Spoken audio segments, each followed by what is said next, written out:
Hello everyone, আসসালামু আলাইকুম। তো আজকে অনেক দিন পর আপনাদের সাথে ভয়েস দিয়ে ভিডিও শেয়ার করতেছি। আর অনেক দিন ধরে আমি ভিডিও শেয়ার করতে পারতেছি না আপনাদের সাথে। তো বাসা চেঞ্জ করা তো অনেক ঝামেলা, বাসা চেঞ্জ করছি এই জন্য। আর বাসা চেঞ্জ করে নিজেই অসুস্থ হয়ে গেছি। আর এত পরিমাণ ঠান্ডা, জ্বর, তার সাথে কাশি, প্রচণ্ড মাথা ব্যথা। তো এই জন্য ভয়েসটা হয়তো বা শুনলে আমার বুঝতে পারবেন আপনারা। তো এখন আজকে 3 রাত ধরে কাশির জন্য একটু ঘুমাতে পারি না। তো আজকে অনেক ধরনের মশলা দিয়ে সকালবেলা আর কি চা বানিয়ে নিছি।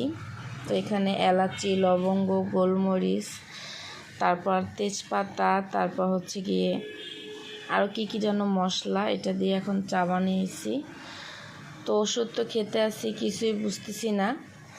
তো এখন চা খেয়ে দেখি কী অবস্থা। তো সবাই দোয়া করবেন আমার জন্য, যাতে তাড়াতাড়ি সুস্থ হতে পারি আর আপনাদের সাথে ভালো ভালো ভিডিও শেয়ার করতে পারি।